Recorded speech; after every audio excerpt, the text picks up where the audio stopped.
Bismillahirrahmanirrahim. Assalamualaikum warahmatullahi wabarakatuh. Innal hamdalillah nahmaduhu wa nasta'inuhu wa nastaghfiruh wa na'udzu billahi min shururi anfusina wa min sayyiati a'malina. May yahdihillahu fala mudilla lahu wa may yudlil fala hadiya lahu.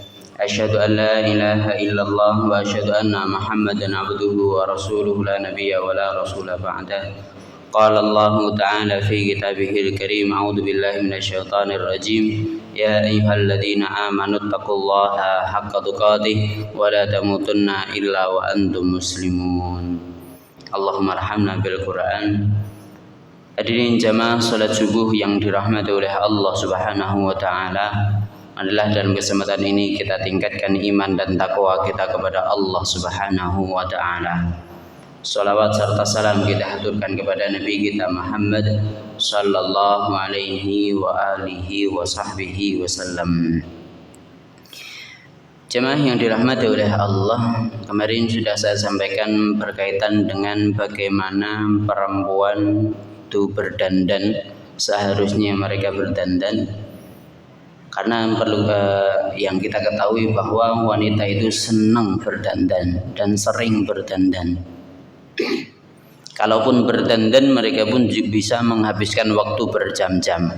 Yang laki-laki sudah siap dari tadi, perempuan belum siap. Padahal mulainya perempuan duluan yang dandan. Mandinya yang mandi duluan perempuan, tapi yang selesai berdandan perempuan. Hal-hal seperti ini kita harus tahu mana yang diperbolehkan, mana yang tidak diperbolehkan berkaitan dengan berdandan, sehingga kita tidak melanggar aturan Allah dan Rasul-Nya. Saya ringkas kembali, saya ulas kembali sedikit berkaitan dengan yang pernah saya sampaikan. Perempuan itu dilarang memakai pakaian tipis atau pakaian yang ketat sehingga memperlihatkan bentuk tubuhnya atau bagian-bagiannya. Jadi tipis atau ketat itu nggak boleh. Tipis jelas semerawang itu nggak boleh, apalagi ada baju-baju yang kelihatan dia dipakai tapi biar supaya bisa dilihat. Jadi lubangnya besar-besar sehingga kelihatan. Petisnya kelihatan, sampai lebih ke atas lagi juga kelihatan. Naudzubillah min syarri dzalik. Nah, ini akan kita lihat bila mana ada acara-acara walimah, hal-hal seperti itu gitu. Kita akan lihat wanita-wanita dengan berbagai bentuk mereka sampai ada yang seperti itu. Nah, tipis atau ketat. Kalau ketat itu bisa jadi tebal tapi tetap memperlihatkan anggota tubuhnya atau lekuk tubuhnya atau sebagian saja, yang hal ini dilarang oleh Rasulullah Sallallahu Alaihi Wasallam. Selanjutnya yang tidak diperbolehkan adalah memakai sanggul atau seperti bunuh onta atau jambul atau semisalnya. Intinya itu tidak diperbolehkan. Yang sewajarnya aja berdandan bagi wanita berkaitan dengan rambut itu sewajarnya saja, tidak perlu menambah, tidak perlu menggunakan tidak sesuai dengan syariat. Yang selanjutnya memakai cemara atau wig atau sebangsanya, intinya seperti itu, terutama ketika walimah, ketika mantennya. Nah, itu kemarin sudah saya sampaikan, tidak diperbolehkan menggunakan hal-hal seperti ini. Ya, terutama bagi wanita-wanita muslimah ketika mereka berdandan untuk walimah, itu rambutnya harus tertutup.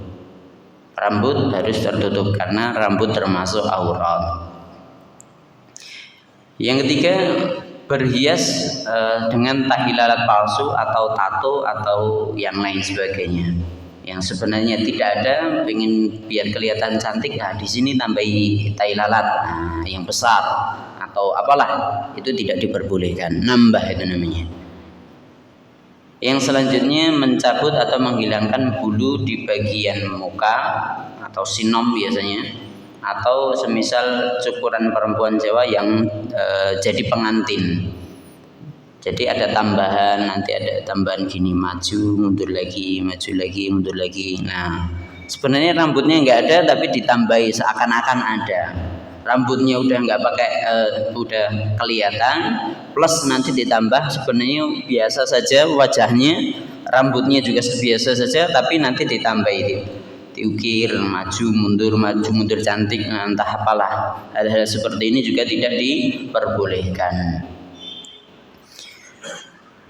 Selanjutnya mengikir gigi, atau kalau dalam bahasa Jawa itu pasah atau pangur atau yang lain sebagainya. Mungkin kalau zaman sekarang udah nggak zaman keliling untuk seperti itu, tapi masih ada di tempat-tempat untuk berhias. Nah, tidak diperbolehkan juga. Menggosok wajah yang memang tidak disyariatkan, jadi digosok biar tambah mengkilap atau yang lain sebagainya. Terus yang terakhir hadis yang belum saya bacakan itu ada satu dari Anas bin Malik radhiyallahu anhu qala la'ana Rasulullah sallallahu alaihi wasallam al-mutasyabbihin minar rijali bin nisa'i wal mutasyabihati minan nisa'i bir rijali. Rasulullah melaknat laki-laki yang menyerupai perempuan, begitu pula sebaliknya perempuan yang menyerupai laki-laki. Ini juga termasuk dandan yang dilarang oleh Allah dan Rasulnya. Kalau ini nggak cuma perempuan saja, laki pun juga ada yang medoi, banci. Begitu pula sebaliknya, perempuan berdandan, laki-laki tomboy, itu tidak diperkenankan.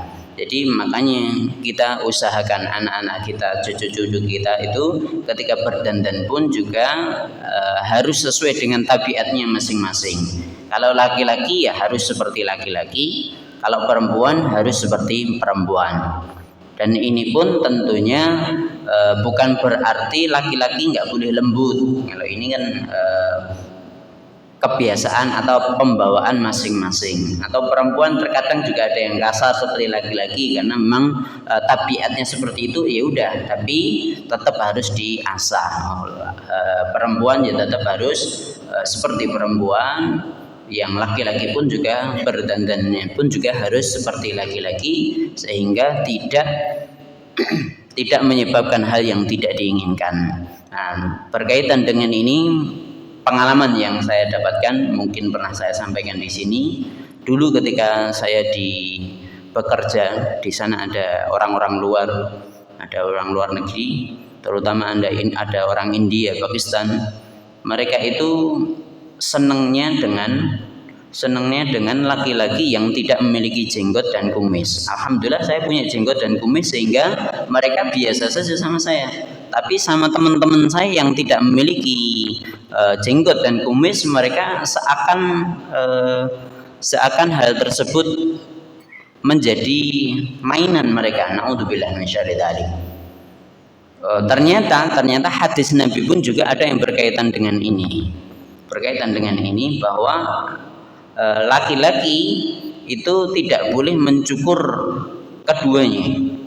Jadi mencukur jenggot dan kumisnya, karena hal ini pun juga menyebabkan syahwat bagi orang-orang yang dalam hatinya ada penyakit.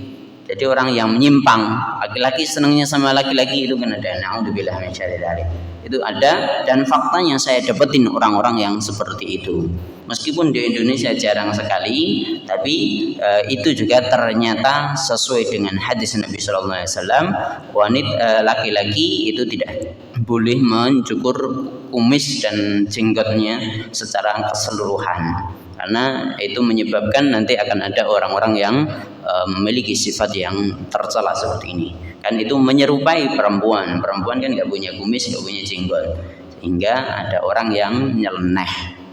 Nah, hal-hal ini itu sebenarnya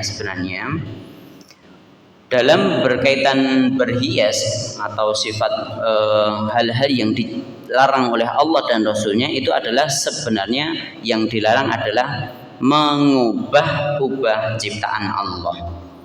Yang dilarang, yang digarisbawahi itu adalah mengubah ciptaan Allah, itu dilarang keras oleh agama, dilarang keras oleh Allah dan Rasulnya. Yang ini pada asalnya adalah dari setan, sebagaimana Allah terangkan dalam surat An-Nisa, la'anahullah, Allah melaknat dia, yakni setan. Wa qala, lantas setelah dilaknat, setan pun mengatakan, la attakhidanna min ibadika nasiban mafruḍa. Sungguh benar-benar aku akan mengambil dari hamba-hambamu itu bagian tertentu. Maksudnya supaya ngikuti jalannya setan, supaya sama-sama dilaknat oleh Allah Subhanahu wa taala. Terus apa yang akan dilakukan oleh setan atau iblis? Wala udillannahum, sungguh benar-benar aku akan menyesatkan mereka. Wala umanniyannahum, dan sungguh benar-benar aku akan angan-angankan kepada mereka. Wala amurannahum, dan sungguh aku akan perintahkan mereka, fala yubattikunna adanal an'am, mereka akan membelah telinganya hewan. Nah, ini terjadi pada orang-orang musyrik Quraisy, mereka juga membelah telinganya hewan sesuai dengan hawa nafsu mereka, sesuai dengan yang dikehendaki oleh setan. Wala amurannahum fala yughayyirunna khalqallah, dan yang terakhir ini yang dilaknat. Dan sungguh benar-benar setan akan memerintah mereka untuk mengubah ciptaan Allah. Wa may yattakhidhu syaitana waliyan min dunillah faqad khasira khusranan mubina. Barang siapa yang menjadikan setan sebagai wali atau sebagai contoh, sebagai dituruti selain Allah Subhanahu wa taala, faqad khasira khusranan mubina, sungguh benar-benar dia orang yang merugi dengan merugi yang sangat. Na'udzubillah min syarri dzalik. Makanya dengan hal-hal ini kita harus tahu bahwa kita tidak boleh mengubah ciptaan Allah. Karena ciptaan Allah berkaitan dengan manusia ini, manusia sudah diciptakan dengan sebaik-baik bentuk. Tidak boleh diubah sesuai dengan kemauan kita masing-masing. Allah sudah ciptakan kita dengan sebaik-baik bentuk, kita tidak perlu mengubahnya. Tidak perlu mengubahnya karena itu dilaknat oleh Allah. Kalau kita mengubahnya berarti kita merasa bahwa pemberian dari Allah untuk kita itu tidak cukup. Bahkan berkaitan dengan ini yang saya sampaikan tadi, ini kan berkaitan dengan dandan perempuan atau berhiasnya perempuan yang dilaknat. Kalaupun itu disenangi oleh suami, misalnya suami senang bila mana istrinya melakukan hal yang dilarang ini tadi, maka itu tetap tidak boleh, sama saja. Misalnya senang perempuan menyambung rambutnya, kalau seperti ini saya melihat kamu seakan lebih cantik misalnya. Nah, misalnya suami bilang nanti di sini tambahi tai lalat ya, nah, kamu lebih cantik, seperti itu. Nah, misalnya seperti itu. Suami kalau minta seperti ini pada istrinya, maka itu pun juga dilarang oleh Allah. Meskipun hadisnya jelas istri itu harus mematuhi semua perintah suami, tapi kalau memang dilarang oleh agama maka tidak diperbolehkan. Atau misalnya suami itu tidak sesuai dengan syariat, misalnya senangnya melihat istrinya mengenakan pakaian yang semrawang, misalnya seperti itu. Kalau di kamar silahkan, tapi kalau keluar jangan sampai itu dilakukan. Kenapa seperti itu? Karena juga pernah suatu kali ada sahabat perempuan dari Ansor yang dinikahi oleh suami. Intinya perempuan dari wanita Ansor itu dinikahi oleh sahabat Nabi yang dia memerintahkan istrinya untuk menyambung rambut. Karena menyambung rambut tadi sudah saya sampaikan nggak boleh. Nah, ini suaminya senang kalau wanita istrinya itu rambutnya disambung biar kelihatan cantik katanya. Tapi karena itu dilaknat, ya wanita ini datang kepada Nabi, ya Rasulullah, suami saya nyuruh saya untuk melakukan seperti ini. Padahal ini dilarang oleh agama. Bagaimana ya Rasulullah? Rasulullah menyampaikan, la, jangan kamu lakukan. Innahu qad la'anal musilat. Sesungguhnya Allah melaknat orang-orang yang menyambung rambut. Jadi inilah yang harus kita perhatikan. Kenapa kok saya sampaikan di jamaah banyak laki-lakinya seperti ini? Ini untuk biar tahu. Terkadang ada laki-laki yang memerintahkan atau pemikirannya tidak sesuai dengan syariat juga. Jadi senangnya istrinya seperti bintang film misalnya. Seperti itu. Bintang film kan semau mereka. Mereka bisa jadi ya melakukan hal-hal yang dilarang oleh Allah Subhanahu wa taala. Tapi kalau suami memiliki pemikiran yang salah, itu juga harus dibenarkan. Sehingga tidak semau mereka. Hidup kita di dunia ini harus sesuai dengan aturan Allah, bukan semau kita atau syahwat kita seperti apa, tidak. Tapi harus sesuai dengan aturan Allah. Hal yang dilarang oleh Allah dan Rasulnya tidak boleh kita jalankan. Mungkin ini yang bisa saya sampaikan, kurang lebihnya saya mohon maaf. Wa aqulu qauli hadza wa astaghfirullah li wa lakum walhamdulillahirabbil alamin. Wassalamualaikum warahmatullahi wabarakatuh.